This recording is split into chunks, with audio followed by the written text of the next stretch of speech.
Cycle की कहानी बहुत ही फैसिनेटिंग है। ये आज की बाइक से बहुत पहले शुरू होती है।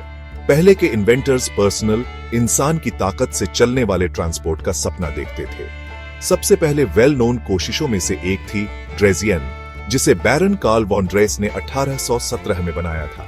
इस मशीन में 2 व्हील्स और स्टीयरिंग के लिए एक हैंडल बार था, लेकिन इसमें पेडल्स नहीं थे। राइडर्स आगे बढ़ने के लिए अपने पैरों से जमीन को धक्का देते थे। ये ज्यादातर एक स्कूटर जैसा था जिस पर आप बैठ सकते थे। इन शुरुआती कंट्रैप्शंस को अक्सर हॉबी हॉर्सेस या रनिंग मशीन्स कहा जाता था। ये कुछ समय के लिए पॉपुलर थे, घूमने फिरने का एक नया तरीका देते थे, भले ही आज के हिसाब से थोड़े क्लमजी थे। अगला बड़ा स्टेप पेडल्स के जुड़ने के साथ आया। ये लगभग 1860 के दशक में हुआ। पेडल्स अक्सर सीधे फ्रंट व्हील के हब से जुड़े होते थे। इन बाइसिकल्स को कभी कभी बोन शेकर्स कहा जाता था। ऐसा इसलिए था क्योंकि इनमें अक्सर सॉलिड लोहे या लकड़ी के व्हील्स होते थे। तब सड़कें आज की तरह स्मूथ नहीं थी, तो इन शुरुआती बाइसिकल्स को चलाना बहुत बम्पी एक्सपीरियंस होता था। डिस्कम्फर्ट के बावजूद ये इनोवेशन बहुत जरूरी था। इससे राइडर्स मशीन को ज्यादा एफिशिएंटली चला पाते थे। इस दौरान कई अलग अलग डिजाइन्स और एक्सपेरिमेंट्स हुए। इंजीनियर्स और इन्वेंटर्स लगातार 2 पहियों वाले ह्यूमन पावर्ड व्हीकल के कॉन्सेप्ट को इंप्रूव करने की कोशिश कर रहे थे। एक मेजर ब्रेक थ्रू 19वीं सदी के आखिर में आया। ये था सेफ्टी बाइसिकल का डेवलपमेंट। इस डिजाइन में लगभग एक ही साइज के 2 पहिए थे। सबसे जरूरी बात, इसमें पिछले पहिए को चलाने के लिए चेन का इस्तेमाल होता था। ये हाई व्हीलर्स की तुलना में ज्यादा एफिशिएंट और स्टेबल डिजाइन था, जो कुछ समय के लिए पॉपुलर थे। फिर जॉन बॉयड डनलप ने 1888 में प्नूमेटिक टायर का आविष्कार किया। इन हवा भरे टायर्स ने राइडिंग को बहुत ज्यादा स्मूथ और कंफर्टेबल बना दिया। सेफ्टी बाइसिकल अपने चेन ड्राइव और प्नूमेटिक टायर्स के साथ उन बाइसिकल्स का ब्लूप्रिंट बन गई जिन्हें हम आज भी चलाते हैं। ये एक रेवोल्यूशनरी डिजाइन था। इन इंप्रूवमेंट्स के साथ बाइसिकल्स तेजी से बहुत पॉपुलर हो गए। उन्होंने कई लोगों के लिए ट्रांसपोर्ट का एक सस्ता और इंडिपेंडेंट तरीका दिया। ये खासकर उन लोगों के लिए सच था जो घोड़ा गाड़ी अफोर्ड नहीं कर सकते थे। बाइसिकल्स ने लोगों को फ्रीडम और मोबिलिटी का एक नया सेंस दिया। इनसे लोग काम या लेजर के लिए ज्यादा दूर तक ट्रैवल कर सकते थे। इंटरेस्टिंगली, बाइसिकल ने सोशल चेंज में भी रोल निभाया। जैसे इसने महिलाओं को ज्यादा इंडिपेंडेंस दी। बाइसिकल के आने से सड़कों में सुधार हुआ और फैशन पर भी असर पड़ा, जिससे ज्यादा प्रैक्टिकल कपड़े आए। इस दौर ने सचमुच साइकिलिंग को बड़े पैमाने पर अपनाने का मंच तैयार किया। फ्रेम सच में किसी भी बाइसिकल का दिल होता है। ये वो कोर स्ट्रक्चर देता है जिससे बाकी सारे कंपोनेंट्स जुड़े होते हैं। फ्रेम्स कई तरह के मटेरियल से बन सकते हैं। स्टील एक ट्रेडिशनल चॉइस है जो अपनी स्ट्रेंथ और कंफर्टेबल राइड फील के लिए जाना जाता है। एल्यूमिनियम स्टील से हल्का होता है और रस्ट रेजिस्टेंट होता है, इसलिए यह बहुत पॉपुलर है। कार्बन फाइबर एक ज्यादा मॉडर्न मटेरियल है जो अपने गजब के हल्केपन और एरोडायनामिक शेप्स में ढलने की एबिलिटी के लिए पसंद किया जाता है। टाइटेनियम एक और हाई एंड ऑप्शन है जो हल्कापन, स्ट्रेंथ और कोरोजन रेजिस्टेंस का ब्लेंड देता है। फ्रेम मटेरियल का चॉइस बाइसिकल के वेट, स्टिफनेस, ड्यूरेबिलिटी और ओवरऑल राइड क्वालिटी पर काफी असर डालता है। अलग अलग फ्रेम जियोमेट्रीज भी खास तरह की राइडिंग के लिए डिजाइन की जाती है, जैसे रोड रेसिंग, माउंटेन बाइकिंग या कैजुअल क्रूजिंग। व्हील्स और टायर्स वो कंपोनेंट्स हैं जो बाइसिकल को जमीन से जोड़ते हैं। एक व्हील में सेंटर में हब, बाहर की तरफ स्पोक्स और रिम होता है जो टायर को पकड़ता है। हब्स में बेरिंग्स होते हैं जिनसे व्हील स्मूथली घूमता है। इन बेरिंग्स की क्वालिटी से बहुत फर्क पड़ता है। रिम्स एल्यूमिनियम या कार्बन फाइबर से बन सकते हैं। टायर्स कई वैरायटीज में आते हैं। रोड बाइक के टायर्स पेवमेंट पर स्पीड के लिए पतले और स्मूथ होते हैं। माउंटेन बाइक के टायर्स ट्रेल्स पर ग्रिप के लिए चौड़े और नॉबी ट्रेड्स वाले होते हैं। हाइब्रिड बाइक के टायर्स मिक्स्ड सर्फेसेस के लिए बैलेंस देते हैं। सही टायर प्रेशर बनाए रखना परफॉर्मेंस और फ्लैट से बचने के लिए जरूरी है। ट्रेड पैटर्न भी अलग अलग कंडीशंस में ट्रैक्शन पर असर डालता है। ड्राइव ट्रेन वो सिस्टम है जो राइडर के पैरों से पावर को पिछले पहिए तक ट्रांसफर करता है। इसमें पेडल्स, क्रैंक्स वो आर्म्स जिनसे पेडल्स जुड़ते हैं, चेन रिंग्स आगे के गियर्स, चेन, कैसेट पिछले पहिए पर गियर्स का क्लस्टर और डिरेलर वो मैकेनिज्म्स जो चेन को गियर्स के बीच मूव करते हैं शामिल हैं। गियर से राइडर्स अपनी मेहनत एडजस्ट कर सकते हैं। लोअर गियर्स पहाड़ों पर चढ़ना आसान बनाते हैं। हायर गियर्स फ्लैट जमीन या ढलान पर ज्यादा स्पीड देते हैं। ड्राइव ट्रेन कंपोनेंट्स की क्वालिटी, जो अक्सर स्टील एलॉयज या एल्यूमिनियम से बने होते हैं, शिफ्टिंग की स्मूथनेस, एफिशिएंसी और रिप्लेसमेंट से पहले वो कितने समय तक चलेंगे, इस पर असर डालती है। रेगुलर क्लीनिंग और लुब्रिकेशन एक अच्छे से काम करने वाले ड्राइव ट्रेन के लिए बहुत जरूरी है। कंट्रोल और कंफर्ट कुछ खास पार्ट से मैनेज होते हैं। हैंडलबार्स और स्टेम, जो हैंडलबार्स को फ्रेम से जोड़ता है, राइडर का पोस्चर और स्टीयरिंग तय करते हैं। सैडल्स या सीट्स कंफर्ट के लिए बहुत जरूरी है, खासकर लंबी राइड्स पर। सही सैडल शेप और पैडिंग ढूंढना बहुत पर्सनल होता है। ब्रेक्स धीरे करने और सेफली रुकने की जरूरी एबिलिटी देते हैं। कॉमन टाइप्स हैं रिम ब्रेक्स, जो व्हील रिम को दबाते हैं, और डिस्क ब्रेक्स, जो हब पर लगे रोटर का इस्तेमाल करते हैं। डिस्क ब्रेक्स आमतौर पर बेहतर स्टॉपिंग पावर देते हैं, खासकर गीली कंडीशंस में। अच्छी क्वालिटी के हैंडलबार ग्रिप्स या बार टेप भी वाइब्रेशंस कम कर सकते हैं और हाथों के कंफर्ट को इंप्रूव कर सकते हैं। इन सभी कंपोनेंट्स का प्रॉपर फिट एक एंजॉयबल और एफिशिएंट साइकिलिंग एक्सपीरियंस के लिए की है। एक मॉडर्न बाइसिकल का सफर फ्रेम फैब्रिकेशन से शुरू होता है। यह एक प्रीसाइज प्रोसेस है जो स्टील, एल्यूमिनियम की ट्यूब्स या कार्बन फाइबर की शीट्स जैसे रॉ मटेरियल से शुरू होता है।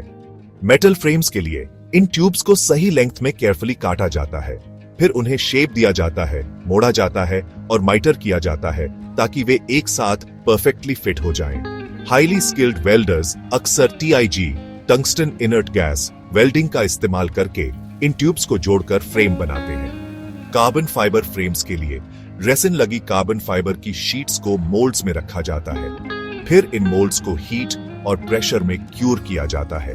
फ्रेम का परफेक्टली अलाइंड होना एब्सोल्युटली क्रिटिकल है। थोड़ा सा भी मिसअलाइनमेंट बाइसिकल के हैंडल होने और राइड पर बुरा असर डाल सकता है। जब रॉ फ्रेम बन जाता है तो वो पेंटिंग और फिनिशिंग के लिए आगे बढ़ता है। ये स्टेज सिर्फ बाइसिकल को अच्छा दिखाने के बारे में नहीं है, ये फ्रेम मटेरियल को प्रोटेक्ट करने के बारे में भी है। फ्रेम पहले मल्टी स्टेज क्लीनिंग प्रोसेस से गुजरता है ताकि कोई भी ग्रीस, ऑयल या गंदगी हटाई जा सके। फिर एक प्राइमर कोट लगाया जाता है ताकि पेंट ठीक से चिपके और प्रोटेक्शन की एक और लेयर जुड़ जाए। प्राइमर के बाद कलर्ड पेंट के कई कोट्स लगाए जाते हैं। ये अक्सर इलेक्ट्रोस्टैटिक स्प्रेइंग का इस्तेमाल करके किया जाता है ताकि फिनिश इवन हो। आखिर में ब्रांड नेम और ग्राफिक्स वाले डिटेल्स केयरफुली लगाए जाते हैं। फिर पेंट और डिटेल्स को स्क्रैचेस और मौसम से बचाने के लिए सब पर एक ड्यूरेबल क्लियर कोट स्प्रे किया जाता है। फ्रेम के खूबसूरती से पेंट और फिनिश होने के बाद वो असेंबली लाइन पर जाता है।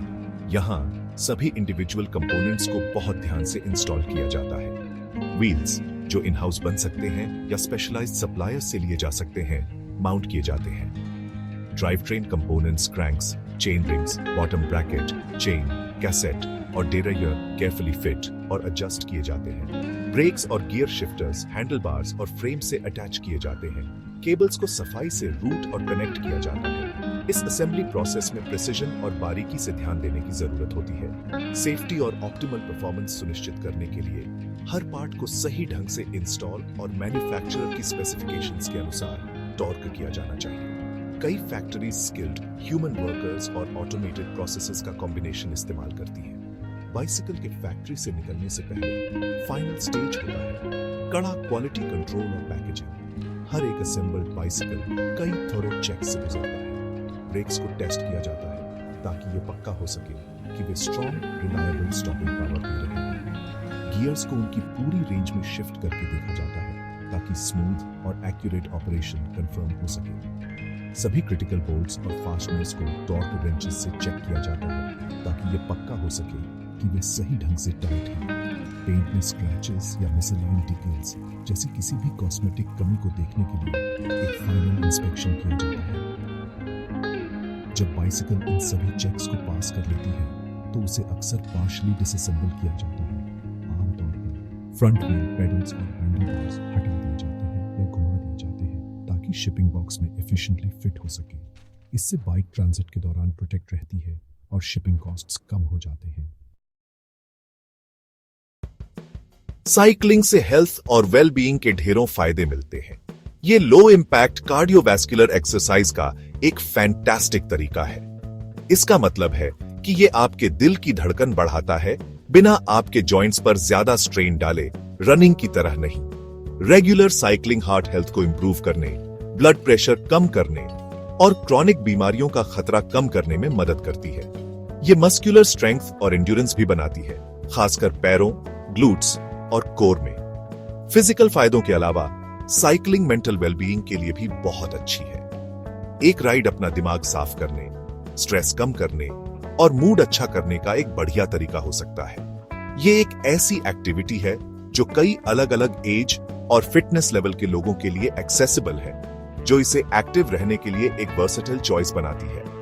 बाइसिकल एनवायरनमेंट के लिए एक सच्चा चैंपियन है। इसका एक सबसे बड़ा फायदा यह है कि इससे जीरो हार्मफुल एमिशंस निकलते हैं। कार्स, मोटरसाइकिल्स या बसेस के जैसे नहीं, बाइसिकल्स फॉसिल फ्यूल्स नहीं जलाती। इसका मतलब है कि ये एयर पोल्यूशन या क्लाइमेट चेंज करने वाले ग्रीन हाउस गैस एमिशंस में योगदान नहीं देती। बाइसिकल का ज्यादा इस्तेमाल बिजी शहरी इलाकों में ट्रैफिक जाम कम करने में भी मदद कर सकता है। सड़क पर कम कार्स का मतलब है कम ग्रिडलॉक और सभी के लिए जल्दी travel time. Bicycles motorised vehicles की तुलना में बहुत शांत भी होती है, जिससे नॉइज पोल्यूशन कम होता है। छोटी ट्रिप्स के लिए भी साइकिल चुनना एक ज्यादा सस्टेनेबल और इको फ्रेंडली लाइफस्टाइल की ओर एक पॉजिटिव कदम है। साइकिल से तय किया गया हर किलोमीटर एक छोटा लेकिन मीनिंगफुल फर्क डालता है। इसके प्रैक्टिकल फायदों के अलावा बाइसिकल्स की दुनिया इंटरेस्टिंग फैक्ट्स और चल रहे इनोवेशन से भरी है। क्या आप जानते हैं कि अब तक की सबसे लंबी टैंडम बाइसिकल पर दर्जनों लोग बैठ सकते थे? या कुछ कस्टम बिल्ट रेसिंग बाइसिकल्स की कीमत एक छोटी कार से भी ज्यादा हो सकती है। साइकिलिंग में टेक्नोलॉजी लगातार इवॉल्व हो रही है। इलेक्ट्रिक बाइसिकल्स या ई बाइक्स बहुत ज्यादा पॉपुलर हो गई है। इनमें पेडलिंग में मदद करने के लिए एक छोटी इलेक्ट्रिक मोटर होती है, जिससे साइकिलिंग ज्यादा लोगों के लिए एक्सेसिबल हो जाती है, जिनमें वो लोग भी शामिल हैं जिन्हें पहाड़ों या लंबी दूरी में मुश्किल हो सकती है। हम स्मार्ट बाइक टेक्नोलॉजी भी देख रहे हैं, जिसमें integrated GPS tracking, anti theft systems और स्मार्ट लाइट्स हैं। कुछ मैन्युफैक्चरर्स तो बाइसिकल पार्ट्स बनाने के लिए रिसाइकल्ड मटेरियल्स का इस्तेमाल करने के एक्सपेरिमेंट भी कर रहे हैं, जिससे उनकी ग्रीन क्रेडेंशियल्स और बढ़ जाती है। आगे देखें तो बाइसिकल का फ्यूचर बहुत ब्राइट और बहुत जरूरी नजर आता है। हम मटेरियल्स में लगातार एडवांसमेंट्स की उम्मीद कर सकते हैं, जिससे बाइक्स और भी लाइटर, स्ट्रॉन्गर और ज्यादा कंफर्टेबल बनेंगी। ड्राइव ट्रेन टेक्नोलॉजी शायद और ज्यादा एफिशिएंट और शायद और भी ज्यादा इंटीग्रेटेड हो जाएगी। स्मार्ट टेक्नोलॉजी का इंटीग्रेशन शायद बढ़ता रहेगा, जो सेफ्टी, नेविगेशन और परफॉर्मेंस ट्रैकिंग के लिए और ज्यादा फीचर्स देगा। क्रूशली, साइकिलिंग के ट्रांसपोर्ट का प्राइमरी जरिया बनने के लिए हमारे कस्बों और शहरों में सेफ और कन्वीनियंट साइकिलिंग इंफ्रास्ट्रक्चर में लगातार इन्वेस्टमेंट जरूरी है। इसमें dedicated bike lens, secure parking और बाइक शेयरिंग प्रोग्राम शामिल हैं। मामूली सी बाइसिकल, दिल से एक सिंपल मशीन, हम सभी के लिए एक हेल्थियर और ज्यादा सस्टेनेबल फ्यूचर बनाने में एक अहम जगह रखती है।